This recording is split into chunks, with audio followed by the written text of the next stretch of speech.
What's good, friends? Welcome into Fantasy Focus Football alongside Mike Clay and Field Yates. My name is Daniel Dopp, and we had a game of football last night, my friend. What a wild ride it was last night. It really was. Yeah, it was a roller coaster for sure. We got 3.5 quarters of football, and then we all had to take about an hour nap. And then 2.5. Literally. I mean, honestly, yes. No, it was 2.5. 2.5. It was middle of the third. Oh, you're right, middle of the third. Suspended, yeah. Mm-hmm. And then we got to come back and watch the tail end of the game, in which not a lot of stuff happened. We'll dive into Thursday Night Football, though. We got a lot to talk about there, as well as breaking down the second half of our preview of Week 1. But first and foremost, friends, I'm just going to get right into it. I know we got a lot of stuff we could talk about. We like being friends. We like joking with each other. But one thing that I don't like is jokes that hit too close to home. And I saw last night a tweet that came from Adam Schefter that said Christian McCaffrey was limited at practice on Thursday. And I was like, this is a joke, right, guys? You guys are kidding me. No, the things. I thought I was in last year. Yeah. I was like, know. is this, what year is it? Yeah. Deja vu all over again, to quote Yogi Berra. Of all the things that could have been reasonably tweeted, where you're like, all right, that's like incredibly sad, or like that's actually too like unbelievable. Like Christian McCaffrey being limited in practice on Thursday because of a calf injury. You're like, this is some sort of sick prank and sick joke. So let's start with what we know right now. Christian McCaffrey did start practice when the media was there. He was doing the individual drills, about 20 minutes worth of access for the media where nobody saw anything other than the same Christian McCaffrey they have seen for about a month now, which is a Christian McCaffrey that looks very healthy and very good. After practice, he was supposed to speak to the media. He did not. Later on that afternoon, the 49ers announced he was limited because of a calf injury. And as of 10:01 a.m. Eastern time, I have not myself seen anything definitive or concrete, which in some ways you could interpret as a positive, in some ways you could interpret as a negative. I was really hoping that Adam Schefter would follow up with a tweet last night at like 9:45. Sources, despite being limited in practice today, Christian McCaffrey got what was basically described as mostly a veteran's rest day, but we're also being mindful of his calf because of what happened last year. That hasn't come yet, guys. That hasn't come yet. Not yet. So Kyle Shanahan will be speaking later on today, and then, of course, the 49ers will practice, so Christian McCaffrey will be there or not be there, and a game status will follow. It's hard not to panic. A little bit, because we're humans. I mean, last year, this did happen, and we were like, minor concern. If you asked me, like, how much. Well, remember, he was missing training camp, right? Yeah.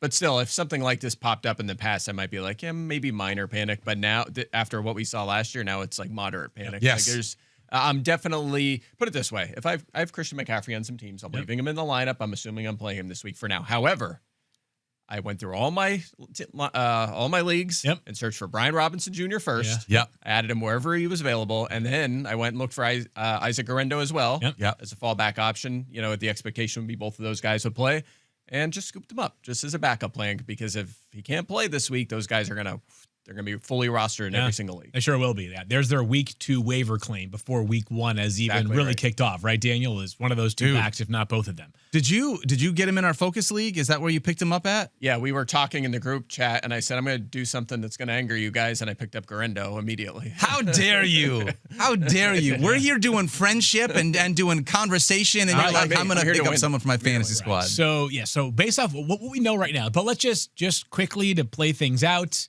If Christian McCaffrey practices later on today, or if he just plays on Sunday. If we wake up Sunday morning and Adam Schefter says, despite not practicing on Friday and being limited on Thursday, Christian McCaffrey is expected to start today for the 49ers. We are treating him how we were treating him. Playing him. 24 hours ago. We're playing him, exactly right? 100%. Christian McCaffrey is out. I asked the two of you, how far up does, presumably, Brian Robinson climb into your rankings? Must start, flex option?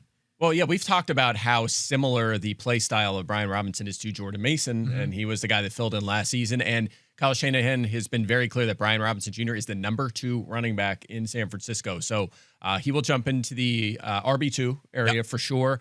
However, back end of RB2 for me. Correct, low end RB2. Because he's not going to be super involved as a pass catcher. Of course, Mason wasn't either. So it's a possibility that in this game against Seattle, Robinson will have 22 carries and 2 targets. And if so, he's going to deliver you RB2 numbers in what should be a good offense. So, I would say mid to back end RB2. And then Guerrero, probably not going to start him, but he would be a guy that I would keep on my bench for sure. Can I give you guys a couple names and you can tell me? Obviously, this is just right off the cuff, right? Go for it, yeah. But if I said, would you rather play because you were able to get him as your third running back, Isaiah Pacheco or Brian Robinson? I will play Pacheco tonight because McCaffrey, unless we have definitive. That's a fair point. You're right. You got a game tonight. But I'm probably playing Pacheco either way. Tony Pollard against Denver or Brian Robinson? Again, I'm going Robinson. Yeah, I would go Robinson myself. Yeah. Okay. I'm worried about like a 12 for 34 effort from Pollard on Sunday, even if he has like 4 targets. Yeah. Really good defense. What about Jerome Ford taking on Cincinnati? Yeah, I think that's my cutoff. Ford, I was just looking at it. I think that's my range. Right Ford, around there. Yeah, he's in the same territory. Same range. Jerome Ford. Okay. Yeah. So you're talking low end RB2 or a potential high end flex play if you needed someone, if you had another running back on your squad. He has a good chance to push for 20 carries. Just again, look at what Mason did last year. It should be pretty similar usage. Lord, I really hope. I hope, yeah. That he practices. I hope we just wasted I'm just time. not built for this. Yes. Like I am not strong enough to handle this once again. Can't do it. I can't do it. We already did it once. I feel like I've already got PTSD. I was so okay with drafting CMC and being like, guys, it's not going to happen again this year. I'm in on this guy. So for it to happen before week 1 even starts doesn't give me good feelings. Let's hope we just wasted the last 3 minutes. Yes, exactly. But it's good to be prepared just in case. You're right. Hey, man, you got to be able to win some championships, and CMC is going to be a huge part of that. Yes, that is a big thing. So, and he still has league-winning upside if he actually plays 17 games. That's right. No. He just might play, Or 17 13. snaps. Just give us a decent chunk. Well, listen, the good news is for that CMC manager, head on over to TrophySmack.com because they're either going to win a championship potentially or be a part of the losers bracket in which you could get something like a toilet seat for that person. Promo code is FOCUS10 at TrophySmack.com. Get 10% off your order over at TrophySmack. Like I said in the past, they've got belts, they got trophies, they got chains, they got toilet seats, they got rings, a little bit of everything. So go ahead and check them out. We love those guys over at Trophy Smack. But without further ado, let's dive into our first recap of the season. Thursday night football, Cowboys and Eagles. First place Eagles. Yeah. I'll tell you what. A tale of two halves, if I've ever seen one. I know. Really was. A tale of two before and after lightning storm in Philadelphia's. Yeah, It really was. A couple things stood out to me, but I want to hear from you guys as well. The one thing that I felt like I noticed is that we were saying this Dallas Cowboys defense might not be very good, and the Cowboys offense might have to pick up a lot of the slack this year. Yeah. That felt like that narrative played out in the first half. First half, at least. The Cowboys both defenses bucked up. Neither team punted in the first half. Love that. They were awesome in the first half. It was 24-20 at the end of the first half. Jake Elliott booted a 58-yarder. Yeah, it was a late in the first half. Long one. Yeah. Basically, as time expired, or right before time expired. So 24-20, touchdowns, field goals everywhere. Felt like one of those vintage. You love these kind of fantasy nights games going, and then the second half. Neither team scored. It was less fun. Yeah. So in that scenario, like A.J. Brown, Devontae Smith, they must have just crushed in the first half. Yeah, then. correct. Maybe they pulled in the second, but they must have put up some huge numbers, right, Daniel? Spoiler alert, Mike. They did not. Yeah. So let's do takeaways here, and we're going to kind of try to keep it to the stuff that I think people were really talking about. I think there's two huge things. Let's just do it. I'll take that one, Mike, because Mike is going to be sensible and logical in just a moment. I'm here to tell you that you are authorized to be pissed this morning, especially if you drafted A.J. Brown. Yes. Devontae Smith was not a guy that we were drafting in. Like, there's no scenario in which you aren't starting Devontae Smith. Like, he could have been your fourth receiver. He could have been your third receiver, and you drafted 3 running backs and are not flexing Devontae in a 10-team league. If you drafted A.J. Brown, you probably did so in the second round, and you're pissed this morning. And Mike will give you the take that is far more fundamentally sound and make you feel better. But I'm here to tell you that I'm disappointed this morning when he gets one freaking catch for 8 yards. And it didn't happen until the very end of the game. Yeah, when they were running the clock out. You're actually lucky you got one catch. He had 0. He's never had a 0-target game and almost did again. Yeah. Very lucky to get that he one. had. Now, I will say this. This has happened a little bit in A.J. Brown's career. It has, yeah. Relative to other players that we are describing as ultra superstar wide receivers, he's a bit more prone to this for 2 reasons. For one reason, mostly. The Eagles play offense a certain way. Yeah. The Titans kind of played offense like the Eagles play offense when he was there, but this is now the 6th game in A.J. Brown's career with 1 or fewer catches and under 10 receiving yards. Go back to the playoffs last year. I'd forgotten about this, but I was going back and finding out, like, how often does this happen? A.J. Brown in the first 2 playoff games, the Eagles, did they win those? They did win those. They didn't win a Super Bowl. You need to win to advance Had a total to the Super Bowl, of 3 catches. So A.J. Brown is he's just a touch more vulnerable than like a Puka Nacua or a guy, Drake London, who is being drafted right around him to a total dud of this magnitude. The problem is it feels a little easier to stomach when it's week 8 and your team is already 6-1 and not the very first game of the season when all of a sudden it feels like my team may never win a game. Yeah. Do you want me to tell you what happened here? Because I looked a little bit at the defensive game plan here for Dallas. I think the Eagles were surprised by what Dallas did. Okay, what did they do? Dallas was in zone on 86% of their pass plays. How They can were you be surprised by that with Matt Eberflus? Hold on. They were in too high 59% of the time. Too high plus cover 3 89% of the time. Last year, the Eagles faced too high 35% of the time. That was the lowest rate in the NFL. This was the complete opposite of how defenses faced Philly all last year. I know Matt Eberflus is there, but it was still nothing that they had seen pretty much all last season. So maybe they weren't.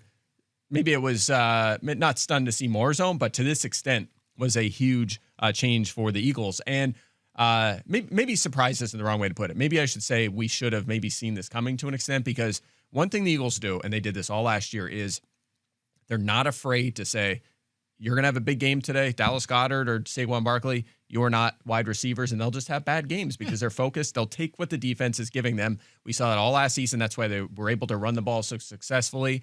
And then they'd have a game where A.J. Brown would make a comment or something. It was in the media, and they'd be like, all right, this week we're going to come out and we have a good matchup, and we're just going to pepper those two receivers, and they're going to have huge games. And they just toy with defenses. They can do that. So that's a long way of me saying that I think this was just a scheme thing, and I would not panic at all. Okay. Relative to where we drafted these guys. They will bounce back. They will have big games. If you can trade for A.J. Brown because the other guy's panicking, you go for it. Okay, so let's draw the very fine line then.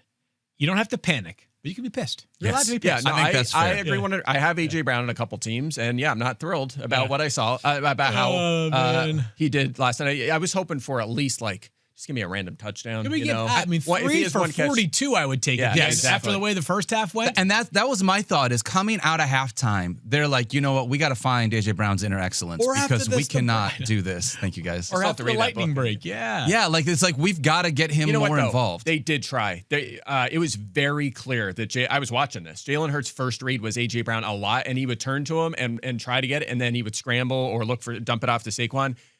First read, there were a lot of those in the second half for A.J. Brown. He's going to be fine. They will get him the ball. It's just a big part of this game. Well, something else happened that was very important last night, Daniel. In the Cowboys' backfield. Cowboys backfield was unbelievable. I texted you guys after the first quarter, and I was like, can you believe that Javonte Williams is going to score more fantasy points than Saquon Barkley? And then it actually still happened. Yeah. I thought we were going to get some more Saquon down the stretch, but no, Saquon was Javonte great Williams. last night. Yeah, he was Saquon great. was fine. He It was was fine. great. Yeah. But Javonte Williams, 15 for 54 and 2 touchdowns, and he gets 3 targets. A little bit of work in the passing game, Mike Clay. A little bit. He played 80% of the snaps. He outsnapped Miles Sanders 45-8. Jaden Miles Blue Sanders, was he healthy. was inactive. Good call field. Good He call. predicted that yesterday, so good call there. It was the Javonte Williams show. You mentioned it, 2 touchdowns, but 3.6 yards per carry. There were only 4 total targets for the Dallas running back, so I don't think that's a huge needle mover, but I think there's 2 kind of ways to look at this. First of all is Javonte Williams did not play very well. I felt watching it. I was like, I don't think Especially in the second half. Especially when you look at It Saquon was or like other. 13 for 48 in the first half. He didn't run the ball very well. He would have had, if he had scored the 2 1-yard touchdowns, he has 8 fantasy points in this game. Okay. And he's not, this is a guy that's career high. His career high is 5 touchdowns. So that's not going to keep happening. He scored both of their touchdowns. CD's going to score. Ferguson's going to score. Pickens, so forth and so on. So, yes, he's the lead back now. So, he got the volume. We're going to have to treat him as an RB2 for now. However, our offseason thought process on this backfield was he's not going to be effective enough to hold this job all season. They're going to give another guy a look. Jaden Blue will be active at some point. And that still stands as far as I'm concerned. So, short term. And by the way, this is what we said yesterday. We said Javonte's probably going to be the clear lead back in this game. That's how it went. It was maybe not 80%. Maybe we didn't think 80%, but I think it was 71% of the snaps last night. yeah, I had him at 80. I had him at 80, 45. But anyway, regardless, it was a lot. So he's going to be an RB2 in our rankings for now. However, he's still in jeopardy, I think, of losing this job at some point if he's not more effective. He might be more of a flex for me. You think? All right, fair enough. I mean, the efficiency was pretty poor last night. And the eye test was fine.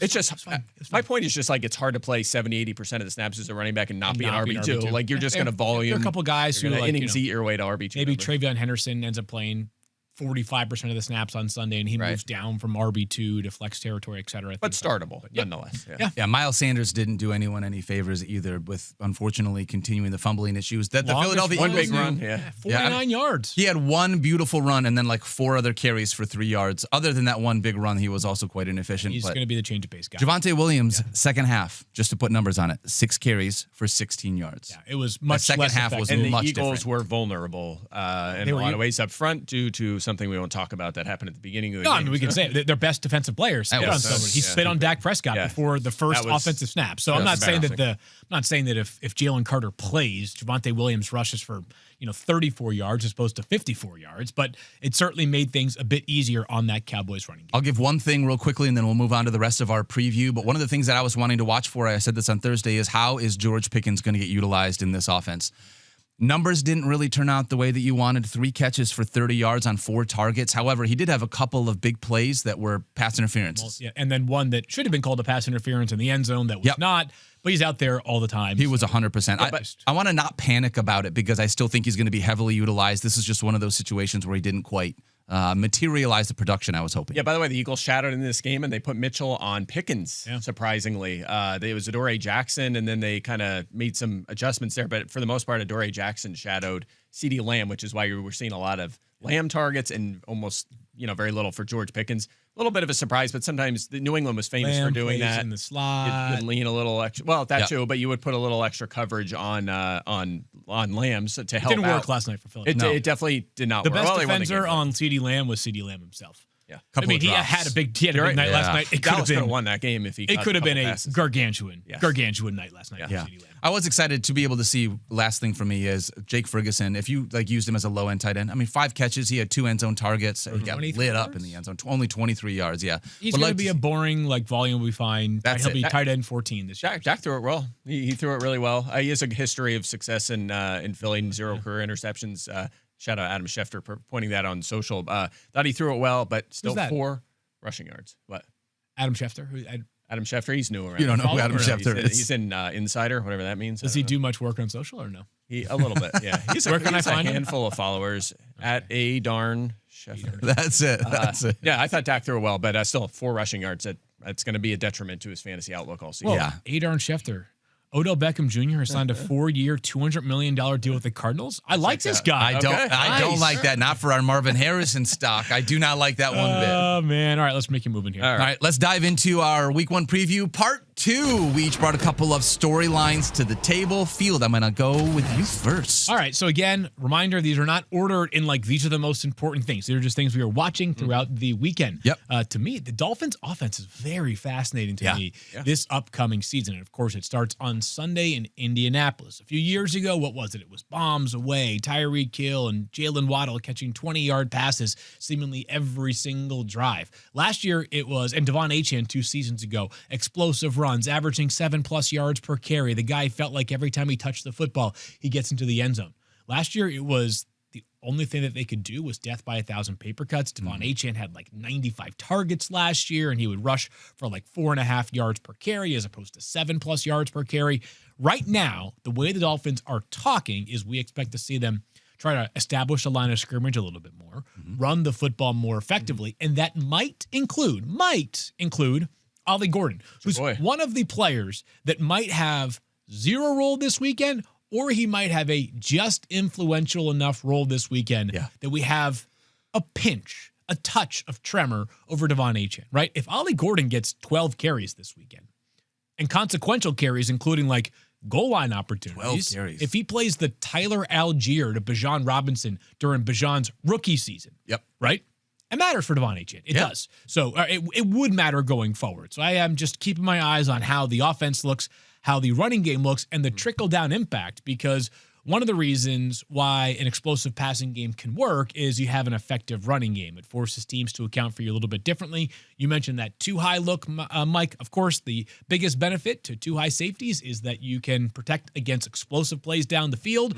The area you are most vulnerable is against the run because you have one fewer defender in the box. If the Dolphins run the ball well, drags an extra Colt safety up. Next thing you know, more opportunities for Jalen Waddle and Tyreek Hill. Yeah, and we saw, if you're wondering what that looks like, just rewatch last night's game because Jalen Hurts had outrushed 18 Saquon. rushing attempts. Yeah, he actually outrushed Saquon in that game because he would drop back in there and too high trying to stop Brown and Devontae, and then Hurts would just run for the first down like every time. The Eagles just couldn't be stopped in the first half. Yeah, his passing chart, if you go back and look at it via Next Gen Stats, it was pretty much all, except for the Jahan Dotson moonshot. A lot of it was very much short lot yardage. of Our namesake, throws, Which is Jahan fine. Dotson. By the way, it's not some sort. I hate this crap where it's Jalen Hurts doesn't have it. We've completely lost the plot here. Like, you want to win. Yeah. How about you Yeah, win? Exactly How about you win the right. game? That's Like, why they win the won Super Bowl. They won the Super Bowl, yeah, Hate just by this playing crap. that way. Yeah. Yeah, you give what the defense takes. I would love it actually if Ollie Gordon got a little bit of run here, and I'm just a little biased, but as a fan of a team that utilizes two running backs, especially a smaller running back in Jahmyr Gibbs, we're talking Devon Achane. I mean, he's not a big dude. I'd rather have him be healthy and be fresh and be able to utilize that. Just fine. I think there's room for Gordon to have 8 I carries. totally agree. And, we have a Kamara Eckler sort of role for Achane. I like it. I think that'd be great. Yeah, Cool. Mike All right, Clay, you go next. Next up for me, I would like to see which rookie wide receivers will emerge as clear lineup blocks here in week number 1. We have a short list here. Teteroa McMillan goes up against Jacksonville. Yep. We're going to lock him into our lineups this week. Emeka Ibuka against Atlanta is going to be a fascinating one. Of course, at least in the short term, should be a lineup block. Travis Hunter and against Carolina. Will he be? Will he play enough on offense? See enough of a role to be an every week lineup block? And the other one is Matthew Golden to me, one of my most drafted players in the offseason. I think he was just painfully undervalued throughout the draft process going up against your Detroit Lions. Good group perimeter corners is going to make that tricky, but they should have to throw the football a lot. Terrific quarterback. So definitely fascinated to see those 4 guys. And then I'm wondering if we get a sleeper this week. So how about Deontay Thornton? Amari Cooper retired. That was on my list. Yeah, like him a lot. Trey Harris for the Chargers, maybe second-round pick. Your boy, Ale Manor in Tennessee. Pat Bryant in Denver, who drew Marcus Colston comps from his own head coach during the offseason. So there's a couple guys I'm just keeping an eye on to see how these guys look here in week 1. I cannot wait not to spend like too much time on Dante Thornton, Raiders wide receiver, but it's good to mention this name. I can't wait to see what he looks like because he goes to Oregon and then he ends up at Tennessee and he's like 6'3", 210 pounds, runs like a 4.3, 5.40. Like all these things seem on paper like built in a lab wide receiver prototype, and that you go back and look at his college production, it's like 80 catches in 4 seasons. And you're like, how on earth could this guy with all this talent not produce at 2 good schools, by the way, like 2 schools with high functioning offenses? So I can't wait to see it. I don't know how many guys like throughout college are always the traits players and then put it together at the NFL as opposed to during the college level. Maybe he is one of those because the Raiders, I think, are carrying 4 wide receivers total there's right now. only 4 right now because Cooper retired. They'll call someone up probably, but he might be their top perimeter guy right out of the gate. Yep. And he generated a lot of hype right away, somewhat quietly, not a lot of people paying attention to the Raiders, but he very clearly ahead of Jack Besh. And Trey Tucker might start in 2 wide sets with Jacoby Myers, but Thornton is one of them guys that you're like, who's going to be that breakout player in week 1 we don't see coming? And it's just been a steady drumbeat all offseason, and I feel like he might surprise and play a ton and make some impact plays. Like it. Who you got, Daniel? I'm actually going to piggyback off of Mike because one of the players I want to talk about is a rookie wide receiver. I want to know what Matthew Golden can look like for the Green Bay Packers. They've been searching for a wide receiver one basically since Devontae Adams left. Last couple years, their top wide receiver, Allen Lazard, nothing wrong with that. In 2022, he was wide receiver 34. And then Jaden Reed in 2023 and 2024 was just under a top 25 wide receiver. Not quite wide there. receiver 34 is their wide receiver one. That's amazing. That's not great, for a right? good team, by the way. That was like his career year right there. It was. It was. Well, Packers wide receivers, though, heading into week 1, they're banged up a little bit. Jaden Reed was on the injury report. Same with Dontavian Wicks, Savion Williams. So, there's not a lot of depth right now behind them. I know you mentioned the cornerbacks. I like Terry and Arnold. DJ Reed was really good last year for the Jets. So, coming over, it's going to be a nice secondary. But can this be one of those situations where, unlike what we saw with the Eagles and their pass catchers, can Jordan Love just lock on to one guy and be able to find Matthew Golden with the speed that he has? He's clearly the most talented wide receiver in that passing game. In at least Green Bay. So I've got him as a wide receiver, low-end wide receiver 3 or a flex option. He's my wide receiver 35. Yeah. That was before Thursday Night Football had been played. Now that, some guys have come out, he's a little higher than that. But I'm interested to see what Matthew Golden can look like because there's a lot of expectations, especially with how you have talked about him so far this year. Him first First-round pick, drafted wide receiver by the Packers in like 22 years. In a really long time. Yeah, I'm just happy someone else teed up Matthew Golden because I've been talking about him more than any other player. You have. Season. Also, Jaden Reed, I'm feeling a little pessimistic. He's going to go in this game. Hasn't been practicing. Yep. I'll make a call on that projections and rankings wise later today when we get a little bit more information, but not looking good for Jaden. Yeah. Excited to see that. All right, Field. All right, my week. This probably could have been like one of the first topics that we discussed, but we're looking for a prodigy rookie, and Ashton Genty has the chance to be this year's prodigy rookie. Now, it's obviously possible that it could be somebody not drafted 6th overall. Puka Nacua has been the prodigy rookie. He was taken in the 5th round. But to me, the rookie who has the clearest path to becoming a fantasy megastar is Ashton Genty, right? Let's talk about the talent here. This is a guy who I remember at one point during the pre-draft process telling people, like, I think you need to brace for the possibility of Ashton Genty being discussed in terms of caliber of prospect, a la Bijan Robinson 2 years ago. They're like, no way, whatever. Bijan, he was so great, which he was so great, and he is still great.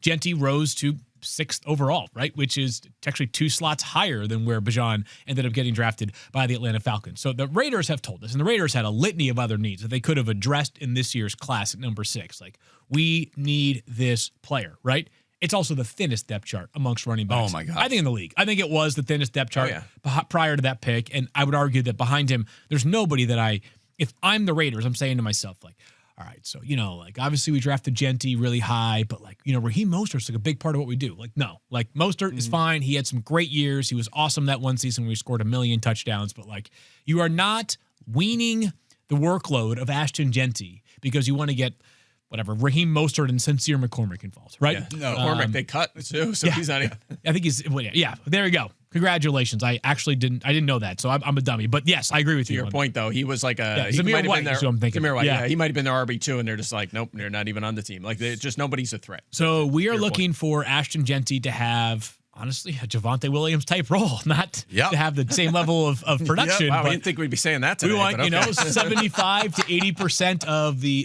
snaps for Ashton Genty. We want a healthy dose of carries. I mean, healthy, like 15 to 20, 15 minimum. 20 would, to me, be beautiful. That's plenty. And then we want a handful of targets. He is a real factor in the passing game. Again, we get to retire these stats soon enough because the season has begun. Most receiving yards of any FBS running back 2 years ago, Ashton Genty. He's a weapon in the passing game if they can't protect, and we'll see how this Patriots defense looks on Sunday. Dump the ball off to Ashton Genty. And here's a stat I've used all offseason. This is my last chance to do it. So the last 8 running backs picked in the top 12 were top 10 fantasy running backs as a rookie. He can make it 9 in a row, and he probably will. Yep. All right, next one for me. So look, if you think about the most successful tight ends of the last 5, 6, 7 years in the NFL. Yep. Sam Travis Laporta, Kelce, Brock Wright, Shane Zylstra. Eric Ebron that time when he was in Detroit. No, we didn't want that. Okay. All right. All right. Why is he here? Keep going. Keep going. Travis Kelce, Mark Andrews, arguably 1-2, right? Yeah. They've been fantastic. Over the last 5 years. Over the last 5 years or so. We're not drafting them as such this year. We did not draft them. We could say it in the past terms now. I'm wondering if they either or both will bounce back and have a big fantasy season this year. It's really fascinating. Mark Andrews, one of the biggest head scratchers all of last year for sure. Obviously, volume was way down. The target share dropped. He really bailed you out with touchdowns. The 11 scores, as you see on your screen. That was so unsustainable, man. It's very unsustainable. But, I do expect him to get off to a hot start. No Isaiah Likely, and his highest snap share of the season last year was that game that Isaiah Likely was out. So hot start. But then what happens when Likely returns? Is it more of a timeshare? It's going to be really interesting to see if he can rebound. And then, of course, Travis Kelce, age 35 season. Could it be his last season? Now engaged.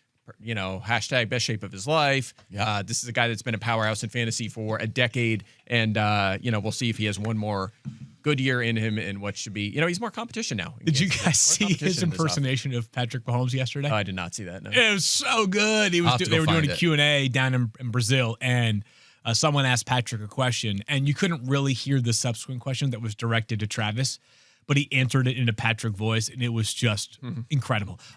Listen, I'm the only person who actually likes Travis Kelce in this room. I had him as tight end 4 coming into the season. So I think Kelce will be more than fine this year. And again, where you were drafting him now compared to where we have been drafting him for the past 8 years was such, the risk was basically mitigated. There is no risk, right? If he ends up as tight end 12, okay, fine. You used your 8th round pick on a tight end 12. Yeah, So I'm good. That's why it's fascinating, because either one of those guys could finish top 2 or lead the position in fantasy points this year, and we'd be like, yeah, okay, that checks out. They've done that for a while. I'd be surprised. I would be surprised if but, either one of them led in fantasy points. However, it's just because I like drafting good tight ends. So 97 catches last year, 97. I know, and that was his worst fantasy season in almost a horrific decade. efficiency. It was not good. We when play he had a points per reception. Yeah, Wandale that's Robinson true. is a beast in our game. You know why? Because he catches a gajillion passes. A gajillion balls. For about He was not good in fantasy. Come on. Wandale Robinson. There was one game. In a in a deep league, you totally use one. He had like, 2 good games the whole season. You were never starting. His Wandale best game was the 11 play in some catch, sicko 79-yard leagues. performance that he had in week 3 it or was whatever. Amazing. Yes. One of my next big storylines is, what is this Bucs team going to look like in 2025? Last year, the Bucs were 3rd in passing yards, 4th in rushing yards, and 4th in points scored per game. Now, just to start the season, here in week 1, obviously, no Liam Cohen. He's gone from Tampa Bay. He is in Jacksonville. There's also no Chris Godwin. There's no Jalen McMillan. And there's no Tristan Wirfs, who's still recovering from knee surgery right now on that offensive line. And he's one of the best offensive linemen in the NFL. Love O-line talk. So I love Bucky Irving. Yep. And I'm just like, when you go through it, like, honestly, like, even though I have some questions because they've had a lot of changes within their offense, still feels kind of like a chalky offense here in week 1. Bucky Irving's still going to be a top 10 running back for us, right?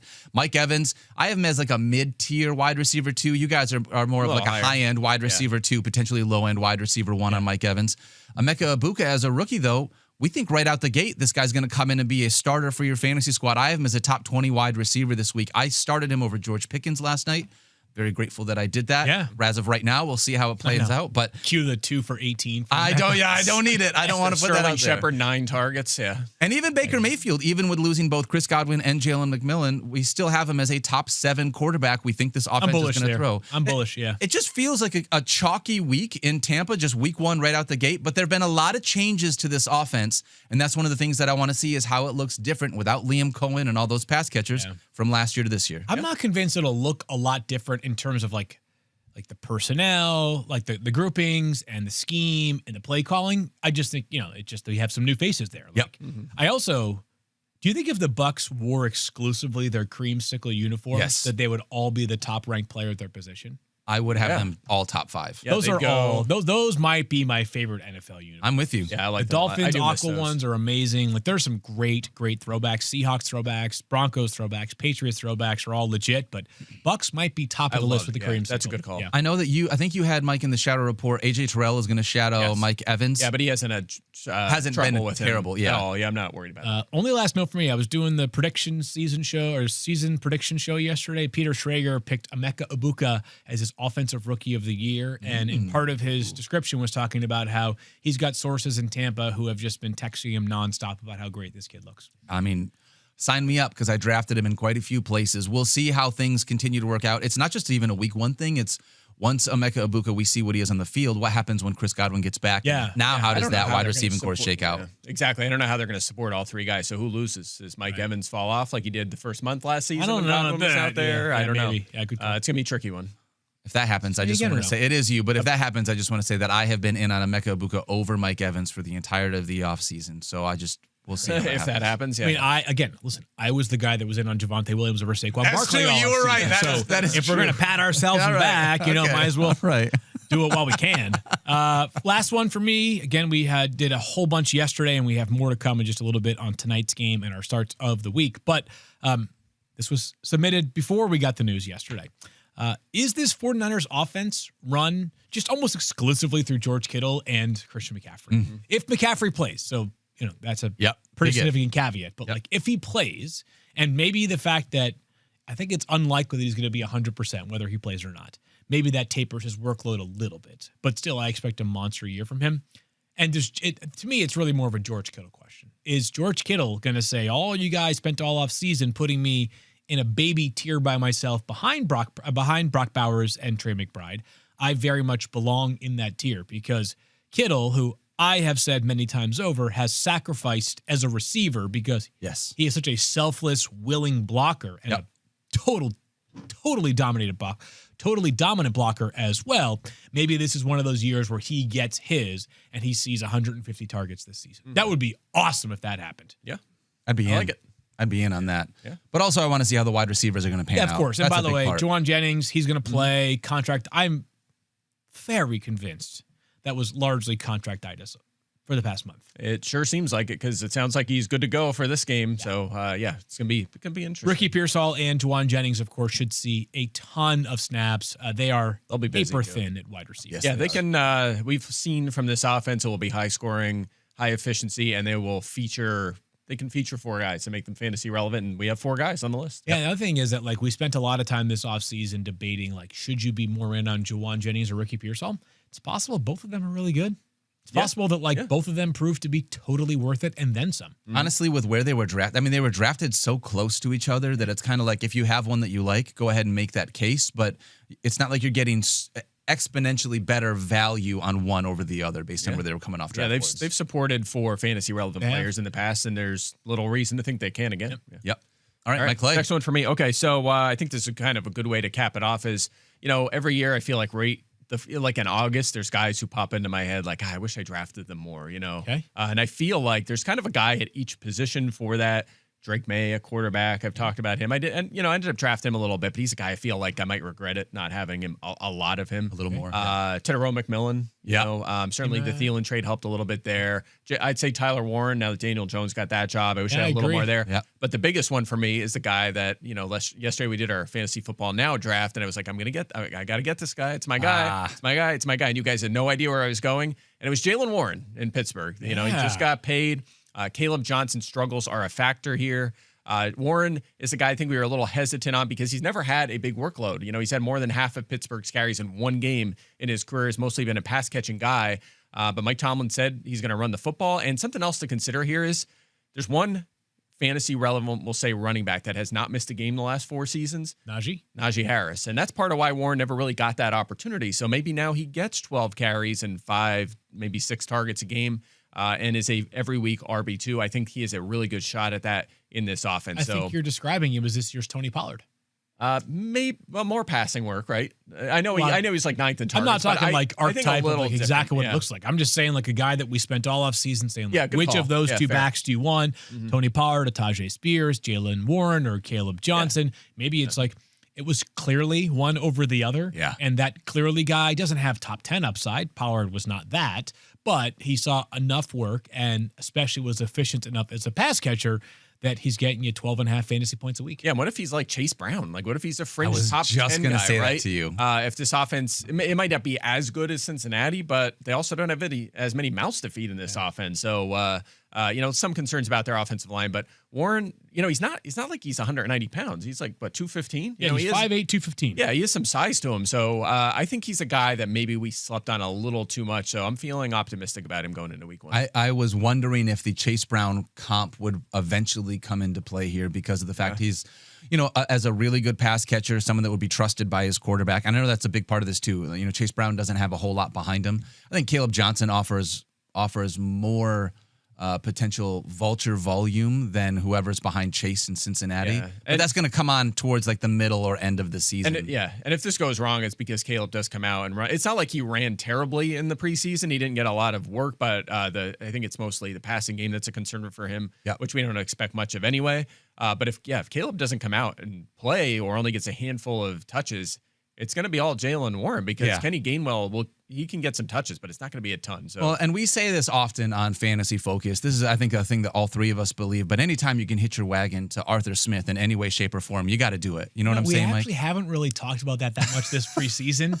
So it's like, why not bring it back? Why not, guys? Why not? Why not? Yeah, this is the perfect time, right? Yeah, right this before is the it. first game. This is it.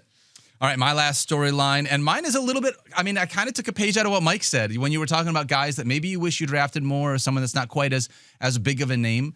One of the ones that I have been thinking about this entire offseason was, does a change of scenery elevate Debo above where we have been drafting him? He came off the board as like wide receiver 45. He was not anyone that we didn't talk about him a lot. There's not like a lot of excitement around Debo Samuel, but we've seen him be a menace to defenses in his career. He was wide receiver 3 a couple years ago, wide receiver 15 2 years ago.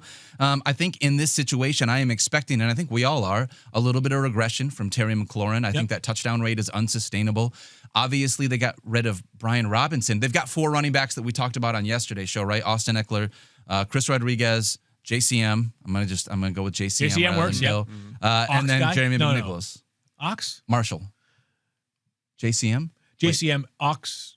No, bass. No, what was it called that you were talking about? He should get a woofer? He's a guitar amp. Is that what you're talking about? An amp. Yeah. Sorry. That's Amp, close. Ox. We were close to it. That's all right. Whatever. You know, I'm an ox cord guy myself. I know they got 4 running backs there, but like, do they utilize Debo out of the backfield the way that the San Francisco 49ers did? I don't know the answer to that. Yeah. But with where he was being drafted, right now, I have him listed as wide receiver 43. Not a starter in 10-team leagues, not even really a starter in 12-team leagues in week 1. But there are not many wide receivers that were drafted in that range that I think could work their way up into the, like, hey, we've seen him be a top 20 guy before. I'm just curious what Deebo Samuel and the rest of this Commanders offense is going to look like as well, because it's the second year of Jaden Daniels. What's the sophomore season going to look like for this guy? We've talked about rookie quarterbacks before. We've had really high expectations coming out of really big seasons. CJ Stroud is very different than Jaden Daniels because he didn't use his legs. But I'm just curious how this entire Commanders offense is going to look like in year 2 under Jaden Daniels. And one of those big things is going to be Deebo Samuel for me. Totally. Yeah. The Commanders need a wide receiver too. That much is for sure. And they, like, I know this is stating the obvious, but like, they traded for him. Yeah. Right? Like, this wasn't like they didn't trade for him, but the 49ers paid down 75% of his contract. So they're in, but not really in. They didn't sign him on the open market to some, incentive-laden contract. Like, they took on what I thought was a big number for Deebo Samuel. To me, an indicator that they have expectations going into the season that Deebo has some real gas left in the tank. Yeah, we're going to see. We'll wait and see on that one. All right. Those are part 2 of our storyline previews here for week 1. Obviously, go back and listen to yesterday's show if you did not get a chance to be able to listen to the rest of our previews for the week. However, we got another football game I want to talk about, my friends. Where's it at? Brazil? At Arena Corinthians in Sao Paulo, Brazil. We're talking about the Chiefs and the Chargers. Mike, based on what the playbook says, what lineup blocks do we have in this game? Let's see. Lineup blocks where you drafted Patrick Mahomes, you're locking him in. Xavier Worthy is a lineup block for sure with no Rashee Rice there. And Travis Kelce, of course. We drafted him as tight end 6, so we're locking him in as well. The other guys are, Isaiah Pacheco, Hollywood Brown. Those are more, borderline starters. Not necessarily lineup blocks, but guys you could potentially start depending on the size of your league. Good call by Mike. My storyline to watch for this game tonight, it's probably what a lot of people are wondering as well. We all have really high hopes for Amari and Hampton. For sure. But how much is Najee Harris playing, right? It's not like what I don't expect is this. I don't expect Najee Harris to play a role that is fantasy relevant by himself, and Amari and Hampton is not, right? You don't draft a player 21st overall and not feature him extensively. The question is, I believe Amari and Hampton's value, the ceiling and the floor are impacted by the Najee Harris role, right? Yeah. If Najee Harris plays Miles Sanders type snaps, which was like basically every 4th series or something, Amari Hampton is going to be an absolute smasher this year. If Najee Harris plays 42% of the snaps and Amari Hampton plays 58% of the snaps, then Hampton might have a ceiling of RB15. Yeah. Which there are certainly people that have hopes and desires that Hampton can be a top 10 running back and really establish himself as part of that elite tier. So to me, just how much Najee Harris plays, he is expected to play. Jim Harbaugh did tell Rich Eisen, by the way, Rich Eisen show now on ESPN Radio. Noon to 3:30. That is. Great to have Rich back in the ESPN family, one of the people that really helped build ESPN into what it is right now. Love Rich. And he told Jim Harbaugh, that Amari and Hampton will start. Yeah, and we had conflicting info a few days ago that Harris would start. It felt like maybe there was a chance, we were like, we're not worried about that. That's okay. Really, it's the ceiling floor for Amari. I was going to say, keeping an eye on. It's nice to know someone's going to get the start because it feels like the coaching staff is giving them a little bit of a vote of confidence. Yep. But over the course of an entire football game, I don't care if you start as long as you are getting opportunities throughout the game. Honestly, if Harris is 50-50 in snaps or getting most of the carries the first few weeks, I will be hammering trade offers for Hampton aggressively because there's a cream rises, Michael. Yeah, exactly. At some point, he's going to take that job. Yep. All right. What are you watching? Me next. I will go the Chiefs offense in general. I want to know if they're going to bounce back because it was a very underwhelming offensive production from them last season.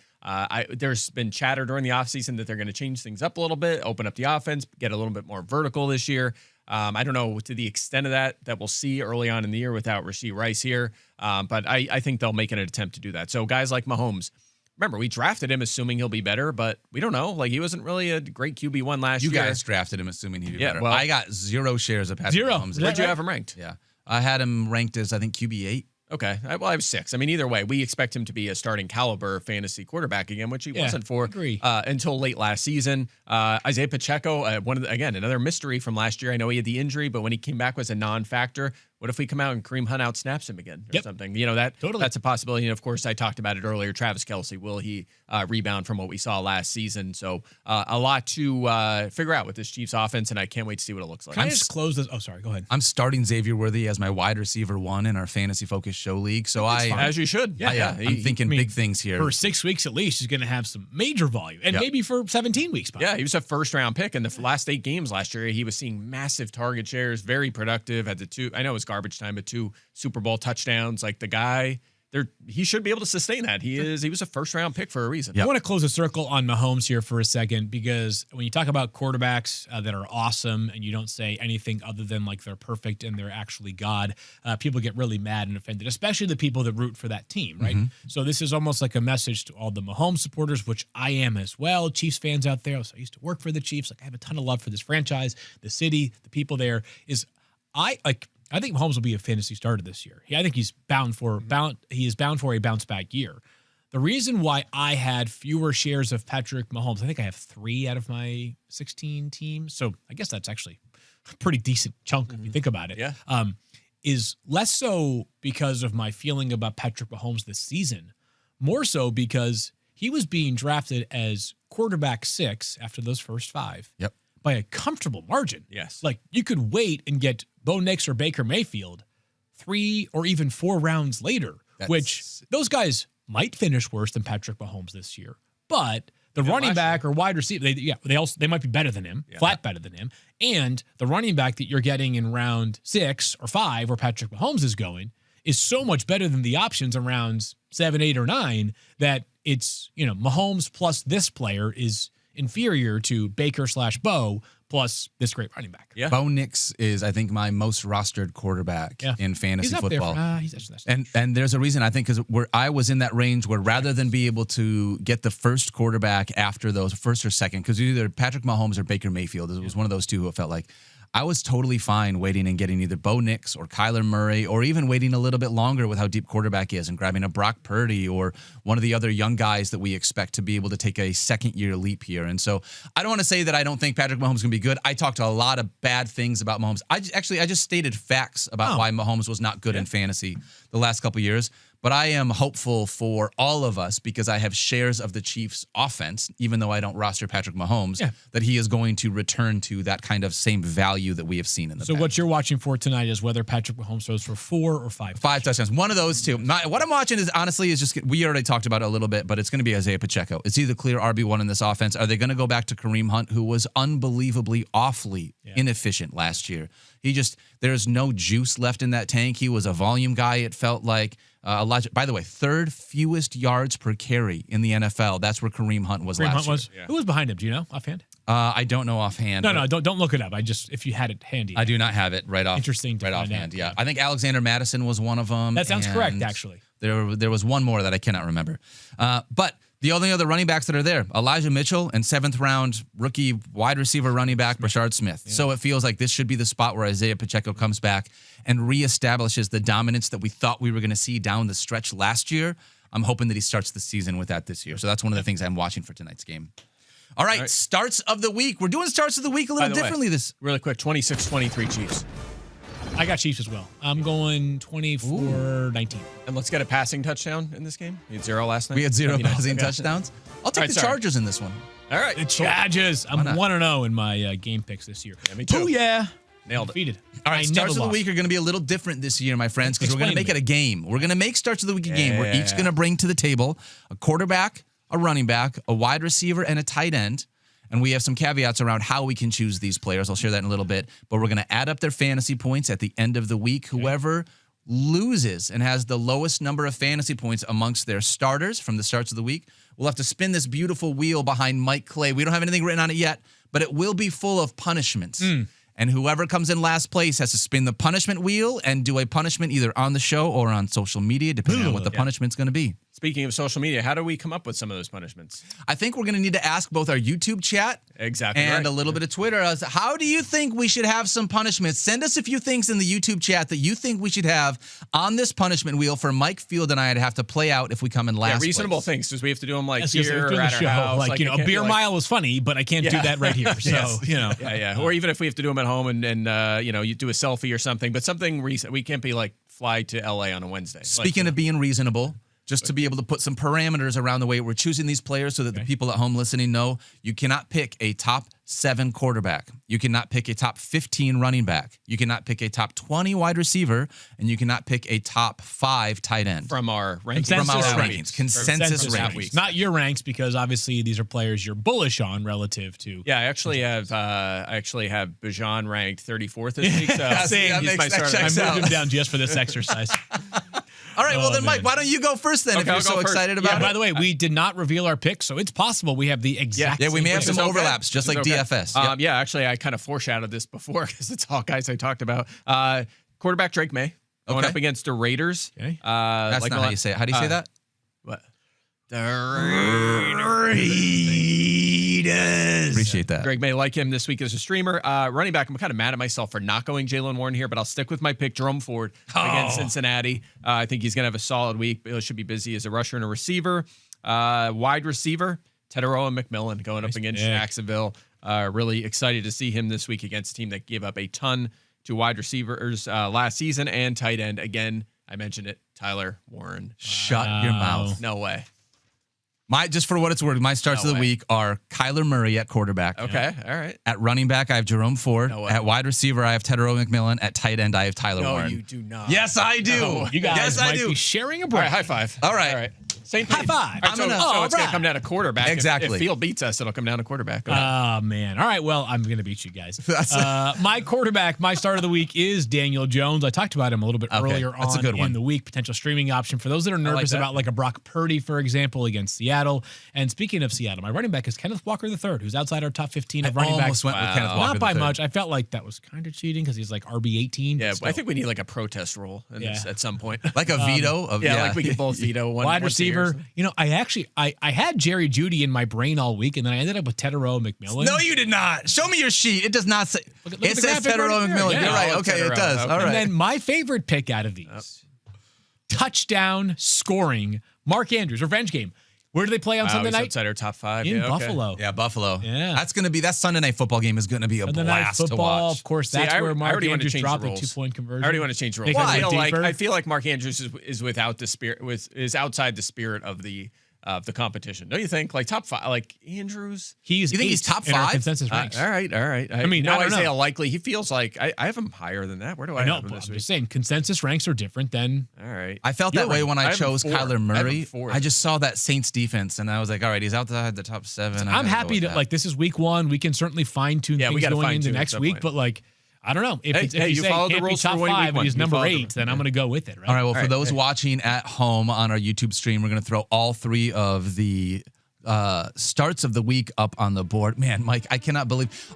I'll tell you what. We're all Teteroa McMillan fans. Yeah. That's what I get from this. We're all pumped to see what this rookie wide receiver can do in week 1. Maybe I should go back to Jerry Jaguars. Jeudy just to diversify the portfolio here. You know what? It's not a bad idea. I like, though, that we're all on the same person. We submitted it, you know. Yeah. This is our week 1. I thought about switching to Warren, but let's look at this. Mike, your avatar is so gray.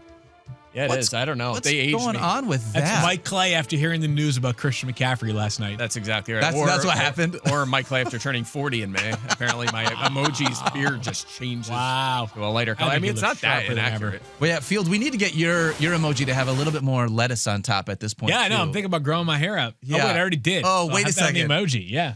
Well, I think we got a couple of punishment ideas already from our YouTube chat because these people are dedicated to the show. I love that you guys hang out there. By the way, we were talking like ideas could be, for example, if I finish last like the next week, the wheel could say like you guys get to pick my running back or something like that for the week. You know, stuff like That's that vicious. could be. Yeah, stuff I like that. watched you can be do fun. that Like, during our think about Bahamas stuff like weekend. that. Yeah. When Arda Ocal was like, hey, well, all of you make a pick for me. And Field drafted Dorian Thompson-Robinson as a quarterback for like the Arda. fourth round or something? He's very versatile. Yes. He can Is play he scout playing team tight end quarterback. for He him can or play something? inactive quarterback. We got to help Field out. Go like this.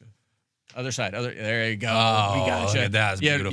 had one rogue. One straggler? One rogue Yeah, hair. that happens. They're called Now flyaways, Mike. That's why you go like this all the time. That's what it I know. is. Still learning this new hair lifestyle. Okay, do we have quick suggestions? Yeah, let's throw up some of the suggestions that we have from our YouTube chat. First one comes from Nick. Nick says, loser must run a shirtless paintball gauntlet. All right, Okay, Nick. we're starting at the top, Get Nick. crazy. Like, All right, we're see, how are we thinking gonna like do a this? shot of hot sauce first, you know? We have busy weeks. Yeah. I honestly, an though, option. I will go out and buy a paintball gun if I can shoot one of you guys shirtless with it, if that's an option. Yeah. For what it's worth. I think that would be maybe that's an end of the season one. Whoever has like the most losses has to run a shirtless paintball gauntlet. That like I could get behind, like, you know, I don't know. Are we gonna do this like weekly, like head-to-head standings, or Yes. is it like aggregate points scored over the course of the year? Every We should week, do both. Every week that you lose, you have to do a punishment, and then maybe I'm just saying this right now live on the fly. Whoever has the most number of losses at the end of the season has to like a serve one final bad punishment. Okay, Yeah, so maybe we season can long review all the punishment ideas and come up with one that fits Like, that. you Yeah. can go 2-0-0, 1-1. I mean, there are a lot of ways that you 1-1 or 0-2. So Yes. here we go. All right. Correct. All right. Let's throw another one up that we have here from our YouTube chat. This one comes from GT12. Mike has to intentionally mispronounce words on air. Is that a punishment, or do you already do that? Do you do that already? That's what I'm wondering. Is that inspired because I talk wrong or something, or is that just something that I have to just say wrong? I have You to know, say, That's a good question. You know, I who's don't the know. best at mispronouncing words and not really knowing it. And I love watching this. John Gruden used to do this all the time. He'd be like, you know, I love watching this Titans quarterback, Ryan Tannehill. Oh, yeah. They're like, That's what? the way he does it. And like he'd emphasize these things so hilariously. All right. Anyone? All right. yeah, I don't We know. got a Is couple that- more. do I have to- yeah, That might have been a subtle shot at you. I don't think you I'm say not anything sure. wrong. Wooder. You don't say Wooder. No, there's probably a couple weird ones, but All right, I don't. One of them I don't know. guys. One of them things. One of your lines. Yeah. Like use. Is If like you that guys or will just something? I calm don't down, know. we have like 8 more to get to. So hold on just one second. All right, next one we have. Another one comes from GT12. Oh, God. That's Dopp has to shave extreme. just the mustache. Wait, so it's like the reverse. I get Yes. to keep the beard, but I lose the No, mustache? please don't. That would feel odd Yeah. for a while. I'm not sure Rosie would be on board with that either. Do these punishments need to be like partner approved, by the way? Like, do our wives Probably, and girlfriends need to be yeah, okay probably. with the things that we're going to do? I mean, if it involves a look, probably. Yeah. Do they have to approve the reels? They have to approve the wheel. Before we'll have the judges approve the wheel. All right, let's keep going because I think we got some good ones. I love this. Mycock says last place has to take first place person and their parents out to dinner. Okay, well, Wait, who said that? not sure if I said it properly. That's what it kind of looks like. We'll figure that one out in the past. Is there a chance that I mispronounced words live on the show with our next one? That was me. You that weren't was supposed to do I was it. supposed to All do right. that. Okay. I would take your guys' parents out to dinner for what it's worth. I got no that's problem good. being Yeah. able to pay for Mr. and Mrs. Yates and Mr. and Mrs. West Clay. Hartford Center, Nothing wrong with that. Simsbury, Salisbury, They have to travel all the way to- Southington. What are you thinking? All right, next one from our YouTube chat. This one comes from Scott A. Okay, now this is like we're what talking. Now we're in Someone the has wheelhouse. to in the wear right Field's vicinity now. shoulder sling Yes. for an entire show. Now we're in That's the a good wheelhouse one. of what we're going for. That's here. a good Yeah, one. stuff Yes. like Good idea. Yep. I can get Repeatable, behind this. repeatable, easy enough to be able to We pull do off. 18 of these. Yeah. Yes, 8. Yes, we have 18 punishments. We got to keep that in mind. All right, we got more. YouTube chat was very active with this. Hot wing punishment. This one comes from Casey Beard. I think I love wings. I'm very down for a hot wing punishment. Maybe we only do like one dab. Yeah. And we do that at like the beginning of a show for one person or something. By the way, like I'm that. just going to ask this right on the air. Are we doing the touchdown thing before we go today? Oh, it's a great question. You want I to? think it's coming out we do it next but week. we have something cool that we're going to introduce. Another game for next week. We can describe. I don't know. Can we describe it? I thought we were doing week 1. Yeah. Okay, here we go. This is this new concept that we have. It's going to involve Monopoly money, but we're going to each pick a player on Friday that is rostered in under 1% of leagues and picking that player to score a touchdown. If one of us guesses a player correctly, which is extremely unlikely, at some point during the course of the season, they collect all the Monopoly money in the pot. And we're going to do this on Thursday. That'll be our Thursday game. This starts of the we week. can Will be use our every Friday game. game. Yeah, so we can use all the games Okay. on that. I thought we were doing love it today. I had one. This was your Yeah. idea a long time ago. So Well, my pick just well, yeah. So is this preseason for us this week? We're doing it for fun. Yeah, let's do it. Because I'm going Taekwon Thornton, so I was ready for this. You are going Taekwon Thornton. yeah, oh, yeah, my yeah. goodness. Juju Smith-Schuster. I've got. He's right there. I got to look in. I'm not sure who's under 1%. Under 1, yeah, he's at like 0.8 or something. Okay. Really? I almost went Dante Thornton. Thornton. Yeah. Is he under 1? Yeah. All right, then I'm going to go That'll Dante change. Thornton. Yeah. I'm going to go Okay, Dante Thornton. Okay, this will be a preseason for it. I was fully ready to. No Monopoly money yet. We're getting that ordered and all that. Okay, yeah. All right, we got one final one of our punishments. This one comes from Logan T. Says you have to wear Heelys for a day. I like that. That's cool. That's funny. Mike, do you know what Heelys I'm are? about to embarrass myself because I don't know. They're the things that you. The shoes that have the. Oh, sorry. No, that's okay. The shoes that have the wheels wheel on the bottom. Oh, okay, that's awesome. I like those. A little dangerous, but awesome. That doesn't feel like a punishment. It seems. Well, awesome. you got to buy the Heelys, and they're $340. Okay, Are they really that expensive? No, I don't know. I'm not sure. I wouldn't be surprised by anything. Honestly, you should have to buy That way. Heelys for all three of us, and then we all wear them for the show. I think I just whoever want came up with the Heelys. punishment should have to give us the materials. Right idea though. Like it could be like tuxedo for an entire show, like stuff like that is I think in the right vein. Do you have a tuxedo? I do. I only have suits. Do you have a tuxedo? I don't. I'm impressed. You have a suit. I have one suit. I bought it to be able to officiate our buddy Damien's wedding That's correct. this summer in Poland. So Okay. All right. We got to rock and roll, sir. It was a fun show. Yeah. Can't wait for Friday night football for what it's worth. Let's go. Super excited to watch it in Sao Paulo, Brazil. Going to be a ton of fun. Chiefs and Chargers. Don't forget to change your lineup. Make sure that you know what you're doing because you want to watch everything that's going on Sunday morning as well. Fantasy football now, 10 a.m. to 11 a.m. First hour is on ESPN News. The next 2 hours are going to be on ESPN2 from 11 a.m. to 1 p.m. So go check us out there. We'll have the latest on Christian McCaffrey and all of the other injury updates that you need to know about heading into week 1. And that's going to do it for us. We love you guys. Don't forget to love each other. Have a good time in week 1, and we'll see you guys on Sunday morning.